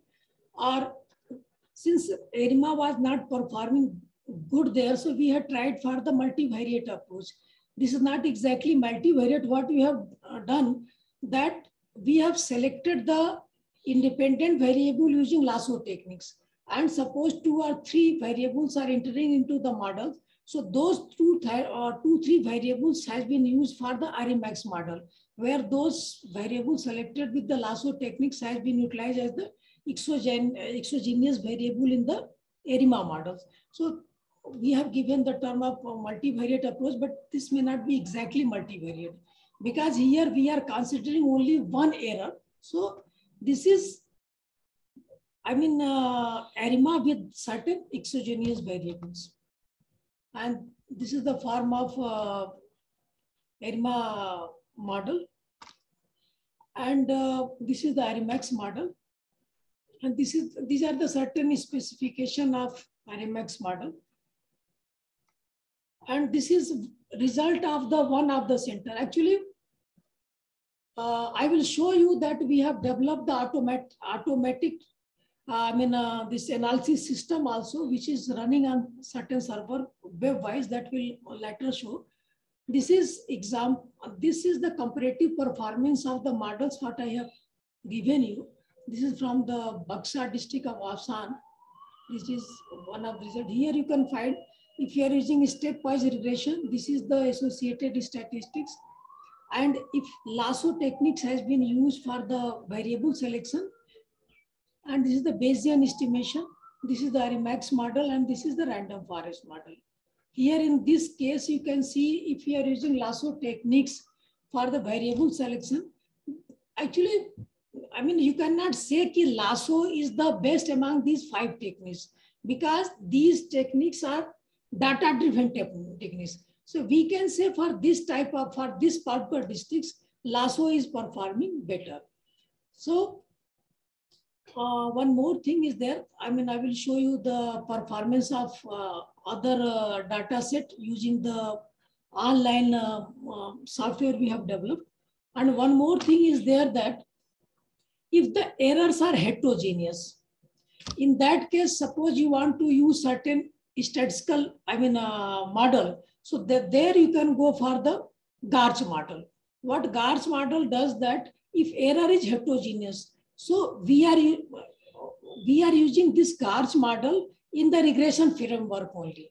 So here only we are going to model the error. So we have modeled the error and we have modified the estimate values, and this error can be, tested with this test, that is the R's Lagrange multiplier test is there. So if the test says that the errors are heterogeneous, instead of going Irrigation model or other models, you should go for the Garch model. And in one of the data set, we have seen that the error was heterogeneous, and there we have seen the performance of Garch using weather indices. And this is a simple regression what I have shown that Dr. Ranjana Agrawal has given. And this Garch, where we have selected the independent variables using the stepwise regression, and the error was modeled there, and the Garch was used with those variables. And this is simple Garch. If you are not using any of the exogenous variable, only the time series data is there. See the differences. If you are not using any exogenous variables, so any of the Garch model or whatever ARIMA model, the performance is very low.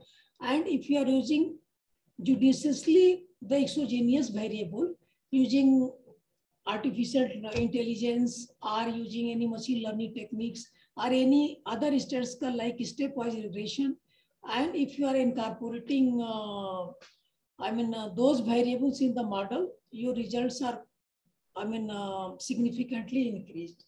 One more things we have used in this study, that this different this machine learning techniques like this lasso and random forest. What result I have presented you here, we have used this lasso and this random forest for the variable selections. And after variable selection, we have used those in the regression framework. And I have given the results. Later on, recently we have done, if we are using random forest and this lasso as a regression techniques, we have tried on 4 or 5 data, and we have found that if you are using this techniques, lasso techniques and random forest techniques for the variable selection and using those variables in the regression framework, the result is better than using directly directly in them as a model. So this is the result, and that's all for this my lecture. And the second part is whatever I was mentioning you, we have developed the automatic software there, and that has been launched on the website, and anybody can use that software for their data analysis. And just I will show you how that is working on the internet. Give me a minute.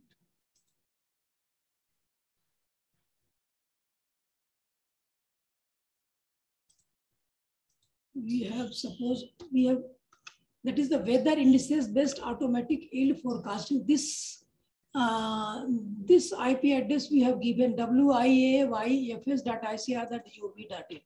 So this software is running on the system, and something we have written about this software also. And directly I am coming to analysis part also. Here you have to choose certain files. If you want to use these techniques, we have to select certain files. And we have given a file here as a sample file here also. Suppose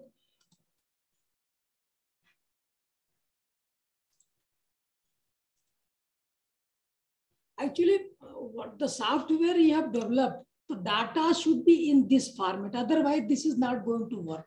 This data is from 91 to 2016-17. And this is the corresponding yield. This is kg per hectare. And this is the maximum temperature at 20th week. It goes up to say 37th week it is going. Means, and this is minimum, this is a T minimum for, this is the maximum temperature, this is the minimum temperature for corresponding statistical meteorological week. So similarly, we are having rainfall for those statistical meteorological week, and then we are having relative humidity for that.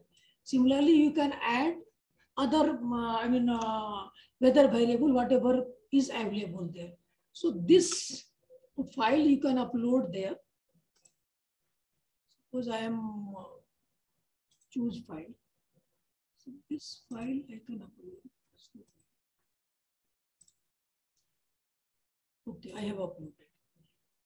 And now we want the file for forecasting the yield. So again, we have to go for, you have to choose file. Again, sample file we have given. This is the, this is the format of the file to be loaded.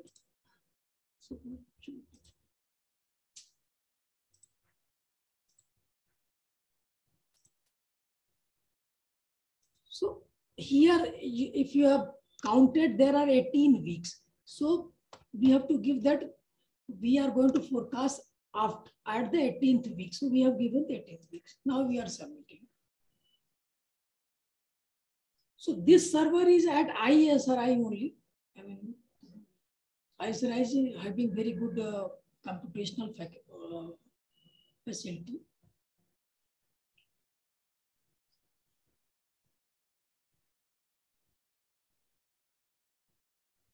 Because it takes time, because to calculate this lasso techniques or Bayesian techniques or random forest technique, this is this takes time also. So now if you see the root mean square error or mean absolute percentage error, we have found that lasso based regression has performed the best among these 5 techniques what we have computerized here. And then we can go for the forecast key in subsequent error, what data we have provided, what will be the forecasted yield. See, the lasso has given 4.5% mean absolute percentage. So that is acceptable with the less than 5% is acceptable for, up to district level. And here you can use any of these 5 techniques for the getting forecasting. But I am showing, I will take the lasso techniques, which we had already found that the lasso techniques is giving the best result.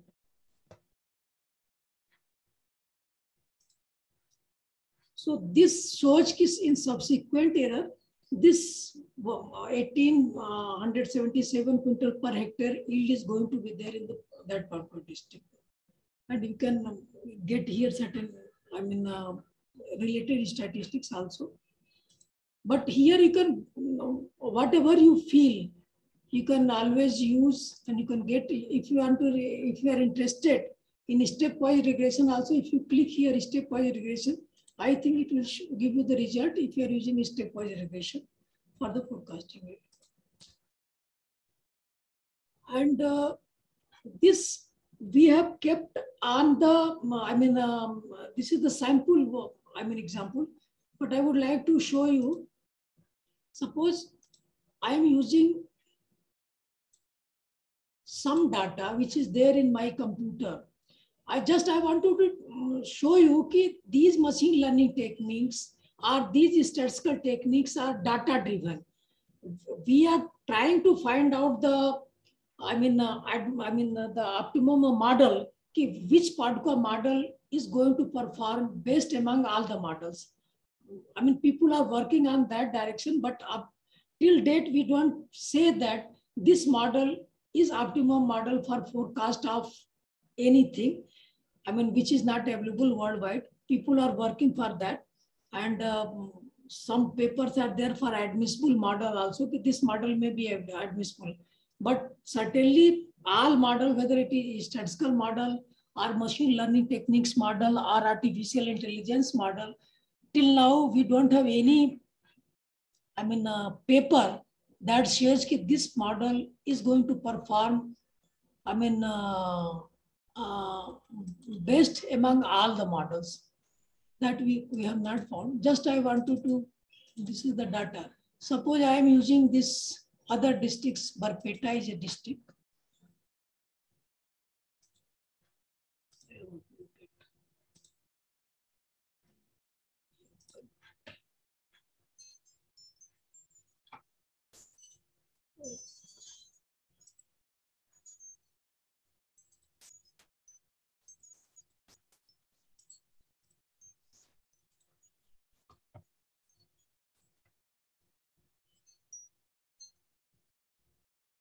जैनी में तुम्हें 5 minute phone करता हूँ, ठीक, मैं एक lecture में हूँ.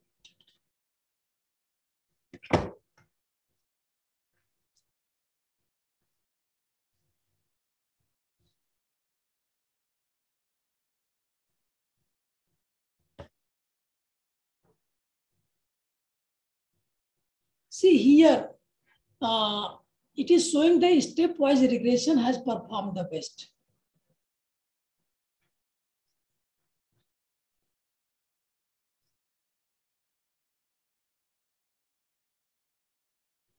This is showing on the basis of this root mean square error. So my point was giving this, this was the arbitrary data that these, techniques are data driven. When you are changing the set of data, your performance of the, different models are going to be changed. And this we have made. One thing we are again going to, you can go for the forecast also. It will work. And we are working on that how, how we can reduce the number of this statistical methodological week for the forecasting. That still we are working on that.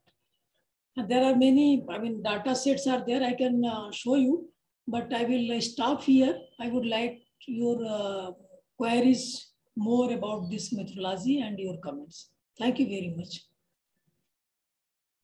Shall I? Thank you. Thanks a lot. Let us have some questions from the participants. Sir, you can unshare your screen. Yes, my God.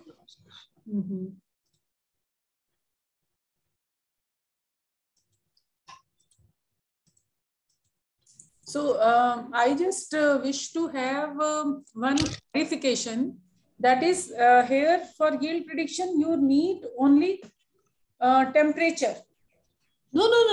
You can use any number of weather. We have used minimum temperature, maximum temperature, rainfall, relative humidity, and hour of sunshine. Okay, but the sample data which you showed, that was having only temperature, minimum. No. I had shown you the minimum temperature, maximum temperature, relative humidity, and rainfall. You had seen four variables. Okay. Achha. So one can make use of your software by just preparing the data sheet accordingly. Accordingly. The format we have given, because the software will work only on that pattern only. Right. True. There has to be some structure for that structure we have given. And it can work for any number of weeks. Yes, that is the beauty of this software. You can go, because we are going to have now, they are going to give us the NDVI's values of different districts. So that we will incorporate. Okay. So if you give NDVI values also, you can add any number of values. I was mentioning hour of sunshine. Or if you are having any other input variables, say fertilizer or whatever, you can incorporate there. So number of variables also, it will be able to change dynamically in the software, or you would have to host another software for that? No. Nothing we are going to change. You have to simply add the respective, methodological variable or whatever variable which is related with the yield. Okay, okay. So that is good. And it is mainly for rice. No, it is for any crop. Any crop. Actually, on 17 crop people are, because what we have given, this methodology is not only for specific to any crop. This methodology is for any crop, any location. If you have the data, because this data of different methodological parameter is not available at the micro level. No? You except district level. IMD has data for the district level. They don't have data for block level also. That's why I told you that this methodology has been developed for at the macro level, for the planning purpose. Right. And the result is you have seen that our results are not more than 5%. There is not more than 5% deviation. Right. And if you are using this economic growth model or other models, there the difference is more than 20%. Right. Okay. And regarding the source of data, like you are using from IMD or they are providing the data. Acha, IMD is providing. Actually, we are working in the project team. That's a big project that is called the FASL. FASL, acha, okay, you are part of FASL. We are part of the FASL. Acha. So in FASL, this statistical procedures. ISRI is giving. Okay, that is handled by you, right? We are in fact having another lecture on yield prediction. Today only we finalized that. So FASL kind of thing only, but remote sensing, spatial. I told you that they are following the NCF, National Center of that simulation concept also we will brought into the training. So you can see what is the mean absolute difference. Yes. Certainly you are not going to have 4-5%. Yes. So in fact, this is, I think, very good approach. So basically, FASL people, they are sharing the data, and then you are predicting. Yes. And number of weeks are the crop growing periods, or like the it is before start, before germination till you need. Just for example, before harvesting. Right. That's why here we have taken 18 week. 18 week is it before nearly 3 months. It was the rice data, but data is in the this was the Kharif season crop data, but other as a Rabi season data. So if I want to predict for 20th week, let's say, for 20 weeks data, then I will make use of 20 weeks. If 20. I have so now suppose let's say I wish to predict using data of 17 weeks, like the same example which you take. Then for all the years, I have to take 17-week data. 17-week data. I should not use for all other years the whole crop growth data. No. Because you see, when we are calculating the weather indices, there you are using that M. M was the period of forecast. Right. So if you are because all the cumulative effects are going to be there in the weather indices. No? So you have to use M at 17. Okay. So here, like first we make weather indices and then we use it here. In this. Actually, the importance, Dr. Rajni, is this: ki earlier, because the IMD has 38 centers, manually they were making the weather indices. Okay. And you see, it's a lot of work there to calculate weather indices.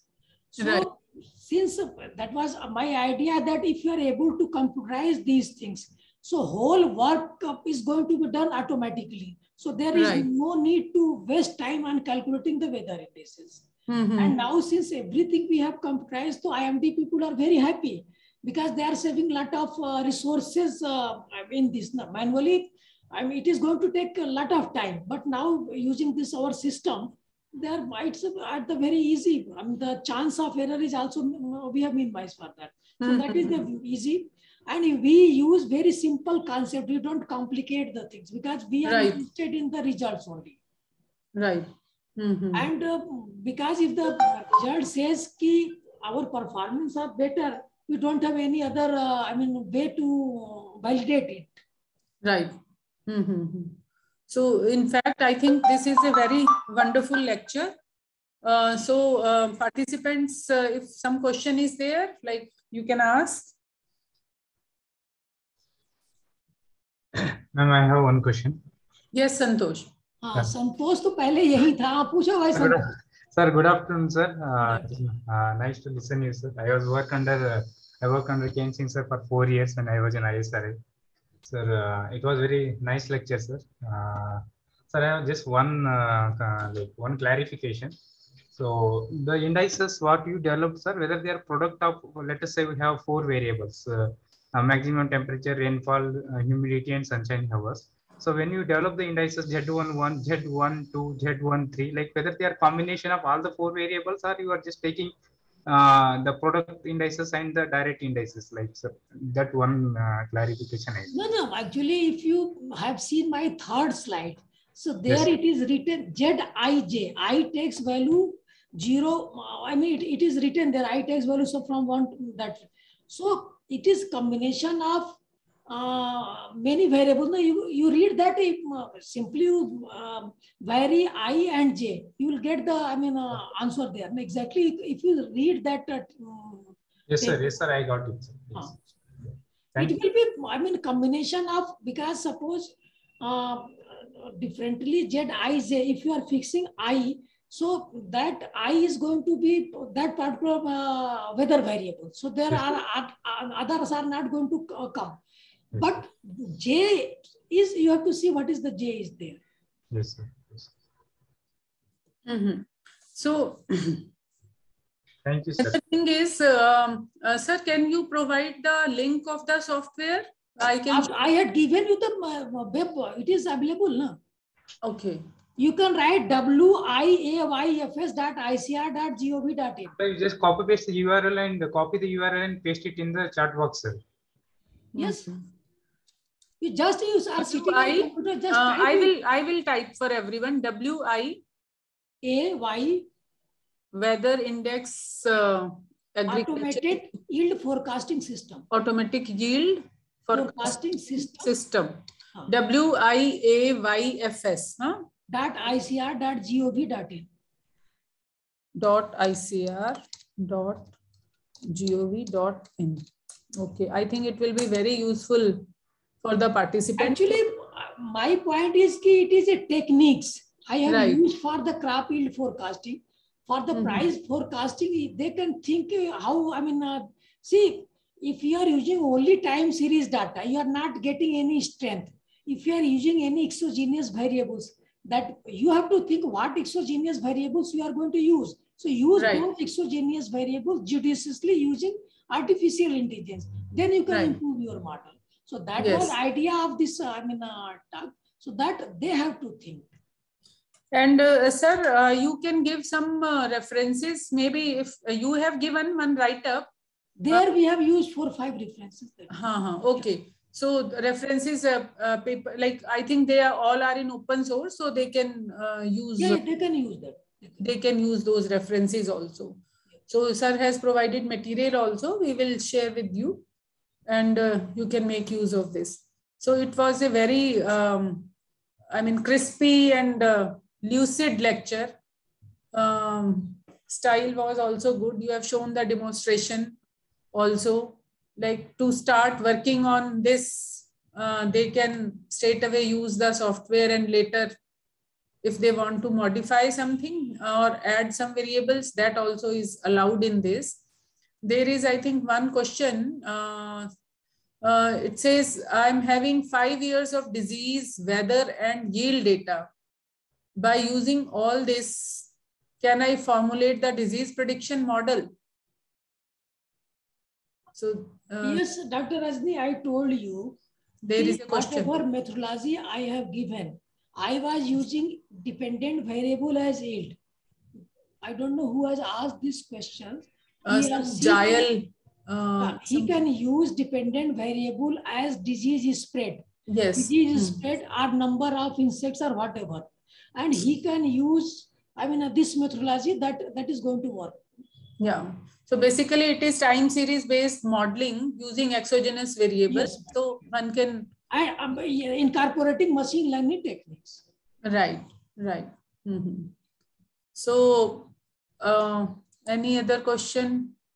Then there is another question from Dr. Ganga Devi in Q&A. It says, which is the best technique for price forecasting? Actually, I Yeah. told you, Dr. Rajniki, I am using this. I told you that there is no best term in the forecasting or Yes. all those things are there. One has to work with the data. Yes, it is all are the data driven. Nobody Yes. on the earth says that this particular model or this particular technique is the best for either price forecasting or that thing. But certainly, you have to work and you have to work with the different patterns. Right. In fact, there is a term for this. It says a free lunch theorem. People say there is no free lunch theorem that is valid for data analysis. Right. One has to work with that domain data, verify it, and then formulate the model for that. So this is still correct, Dr. Rajni. Yeah. So if there are no more questions, so I would like to thank you, sir. In case they would like to approach you, we will share email address. And in fact, his email is available on ISRI website. Since he's head of the division also there, you can easily approach to him for any such requirements of formulating and the model and helping you out. So thank you very much, sir. Like on very short notice, you have acceded to our request, and you have given us time also, even though you had some meeting in the morning. Still, I mean, you could adjust it in the afternoon today. So thank you again. Thanks a lot. We look forward for hearing you again on different platforms at this institute in other different trainings. Thank you very much, sir. Thank you very much, Dr. Rajni. Thank you. Thank you. Thank you. Thanks a lot.